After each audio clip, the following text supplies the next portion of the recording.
Je vois trois moments qui font mourir le communisme. Et ça n'est pas simplement 1989, ni même les difficultés électorales actuelles. Le premier moment, c'est la période 1917-1919. Tout simplement parce que nous en convenons tous, ça a été dit par tout le monde, c'est l'échec de la révolution communiste dans son essence, c'est l'échec de la révolution planétaire, il n'y a pas de propagation, c'est probablement le moment où meurt l'idée communiste. Ce qui se met en place, c'est le communisme dans un seul pays, c'est-à-dire un mode de gouvernement que l'on pourrait qualifier de tyrannique et persécuteur, pour prendre une première qualification simple, c'est-à-dire en reprenant des catégories classiques, y compris antiques, pour qualifier des régimes politiques. Donc c'est pas, en ce sens-là, il n'y a pas de nouveauté au sens où il y a de la tyrannie. La nouveauté, peut-être, c'est de pratiquer un gouvernement tyrannique avec un projet d'émancipation, sans renoncer au projet d'émancipation, en plus, au moment où la tyrannie se déploie. Le deuxième moment, et au fond, cette espèce de deuxième mort, deuxième disparition, c'est la période de 1944-1949, mais on aurait pu commencer en 1939-1949, c'est-à-dire le moment où le communisme dans un seul pays, stalinisme, se transforme en impérialisme, et donc une politique de puissance, très classique là aussi, dans sa manifestation historique. Et cette espèce de deuxième moment est une deuxième façon, au fond, de voir mourir l'idée communiste. À chaque fois, comme vous le savez, cela correspond à des scissions dans le mouvement ouvrier, dans l'interprétation que l'on fait, à l'apparition de familles dissidentes qui contestent, qui quittent parfois l'ensemble de la famille communiste ou qui constituent une nouvelle famille communiste dans la famille communiste générale. On pense notamment, évidemment, à la filiation trotskiste ou maoïste. Et puis le troisième moment, bien sûr, c'est 1989-1991. Nous avons un moment qui est très compliqué historiquement, dans lequel nous sommes d'ailleurs encore aujourd'hui, qui est compliqué pour nous, qui est plus compliqué pour les pays qui ont connu le communisme. C'est le passage en très peu de temps d'un régime communiste, dont on connaît les traits et les caractéristiques, à une société libérale sur le plan économique, démocratique sur le plan politique, compétitive, ouverte à tous les flux d'investissement, à tous les mouvements d'une société libérale. Et en très peu de temps. Donc un grand choc, une grande violence. Ces nouvelles démocraties sont d'emblée, et aujourd'hui encore, les plus abstentionnistes électoralement parlant. On ne vote pas dans ces pays-là. Le premier comportement électoral, c'est l'abstention. Ils ont gagné leur liberté et leur indépendance nationale. Ils en font l'usage qu'ils croient devoir faire. Parfois, cela nous déplaît. Mais il faut aussi, je crois, moi je suis très favorable à ce que l'on se place plus volontiers de leur côté. Et on s'efforce d'imaginer ce qui s'est passé pour eux et qu'on puisse comprendre notamment qu'ils aient tellement envie que l'OTAN les accepte et les protège, et qu'ils aient cette réticence à l'égard de l'armée européenne, que personnellement j'appelle de mes voeux, mais qui peut ne pas les convaincre, et ça, comment les désavouer sur ce point. Donc une obsession de la sécurité, une obsession, je dirais, anti-russe de la sécurité, qui fait que là aussi, il y a une espèce d'ambiguïté dans le rattachement, pour aller très vite, à l'Ouest, avec sans doute le modèle libéral qui est pris, et je dirais avec une certaine conviction, mais aussi ce doute que personnellement j'aimerais mesurer, parce que dans le modèle libéral, vous avez la sécurité atlantiste, et ça, c'est absolument vital. En termes d'opinion, alors, quelques données qui sont les plus récentes, il n'y a pas plus récent. Pensez-vous que votre pays ait bénéficié de la chute du rideau de fer? Donc ça, c'est la question posée par l'Eurobaromètre à 27 000 Européens. Bénéficier, vous voyez, 52. Pas bénéficier, 34. Ça, c'est l'ensemble de l'Union. Dans l'Union européenne, 10, c'est-à-dire les anciens pays du bloc soviétique. Bénéficier, 59. Pas bénéficier, 28. Donc, voilà, il y a quand même un écart, mais vous observez-le, qui fait apparaître une forme de...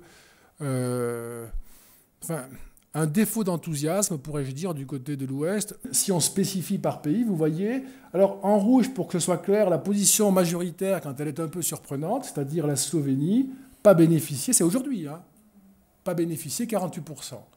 Donc, et bénéficier 39%. Donc les Slovènes aujourd'hui pensent plus que leur pays n'a pas bénéficié de la chute du mur. Les autres pensent plutôt que leur pays a bénéficié, même si ça n'est qu'une majorité relative. Alors on ne va pas sur des sondages s'intéresser à un point ou deux, ce serait ridicule, mais voyez comment c'est partagé au fond. Hein. Lituanie, Lettonie, Roumanie, Bulgarie, c'est partagé. Hein. Et puis c'est un peu plus net à partir de la Hongrie et l'Allemagne de l'Est. Les Allemands de l'Est ne se considèrent pas comme un pays de l'Est qui a rejoint l'Union, mais comme un pays réunifié. Si nous prenons les pays qui accueillaient, hein, à bras fermés, les pays anciennement communistes, voyez, bon, pas bénéficié, regardez la France, 43-43, donc c'est partagé, mais ça vous le saviez. L'Italie, hein, plus surprenant, hein, ça c'est aujourd'hui. Hein. L'Italie, c'est une régression. Les Italiens étaient très pro-élargissement. Et donc là, nous avons aujourd'hui, vous pouvez mesurer aujourd'hui, un affaissement d'un certain, je dirais, d'un certain état de l'opinion italienne sur l'élargissement. Pensez-vous personnellement avoir bénéficié de la chute du rideau de fer? Personnellement, vous. Hein, et donc, pas bénéficier 63%. Je trouve que ça se comprend davantage. Ça, hein, comme, ça ne veut pas dire je suis contre. Hein, ça veut dire moi, ma vie, depuis, qu'est-ce qui s'est passé? Bon, j'ai 20 ans de plus déjà, ça c'est une mauvaise nouvelle. Ensuite, en général, on considère que c'était mieux avant, vous le savez, hein, c'est une caractéristique de nous tous d'ailleurs. Vous savez que nos échanges avec les anciens pays communistes sont très favorables à nous, enfin très excédentaires. Nous gagnons beaucoup d'argent dans nos relations avec eux, mais ça n'est pas visible, ça ne se mesure pas. Nous gagnons des milliards en réalité, mais ça n'est pas visible et donc on ne le dit pas. Dans les pays de l'Europe centrale et orientale, pas bénéficier, c'est également majoritaire, ça c'est beaucoup plus intéressant. Parce que c'est beaucoup plus contre-intuitif. En tout cas, moi, je trouve que c'est surprenant. Pour avoir des informations par pays, pas bénéficier. Regardez la Pologne, 53% pas bénéficier. La Hongrie, 67% pas bénéficier personnellement. 64%, la Lituanie, 67%. Enfin, bref, des proportions importantes. Pas bénéficier est en rouge quand c'est majoritaire. Donc, c'est partout majoritaire. Et les Chypriotes sont mécontents. D'ailleurs, un peu moins que les Grecs. Là aussi, c'est d'aujourd'hui. Hein. D'aujourd'hui, la libre concurrence est la meilleure façon de garantir la prospérité. D'accord, aujourd'hui, hein, 61% dans l'ensemble de l'Europe.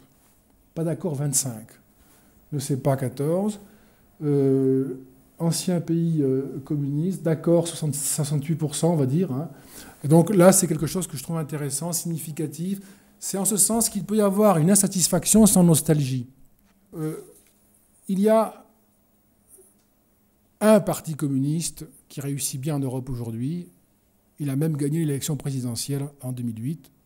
C'est le parti communiste chypriote, qui est donc à la présidence de la République, qui fait 33% au premier tour, 53% au second tour. C'est un parti communiste, mais qui était favorable à l'adhésion de Chypre à l'Union européenne, ce qui le distingue du parti communiste grec, qui était hostile, qui milite contre.